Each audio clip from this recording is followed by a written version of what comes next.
পতাকা ২রা মার্চ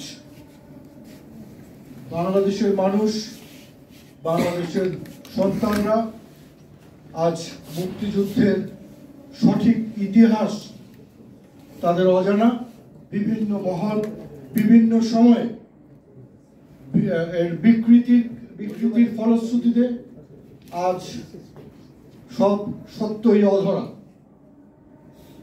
বাংলাদেশের সঠিক মুক্তিযুদ্ধের ইতিহাস যদি বিরচিত হয়, যদি সঠিক ইতিহাস উঠে আসে, যদি বাংলার মানুষ সঠিক ইতিহাস জানে, তবে ২রা মার্চ যেদিন বাংলাদেশের স্বাধীনতার একটা আনুষ্ঠানিক একটা উদ্বোধন বলা যায়, সেটাকে অস্বীকার করার কোনো উপায় নেই।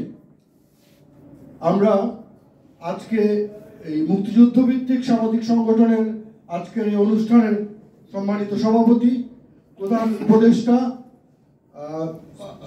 এবং বিভিন্ন সংগঠনের নেতৃবৃন্দ এবং মিডিয়া ব্যক্তিত্ব আপনারা যে উপস্থিত আছেন, আপনাদের মাধ্যমে আমরা বলতে চাই যেন এই ২রা মার্চ যেন জাতীয় একটা ইভেন্টে যেন রূপান্তরিত হয়, যেন আমরা সবাই বলতে পারি আকাশে উড়িছে দেখো মুক্তির পতাকা, মুছে যাক সব হানাদারের বর্বরতা।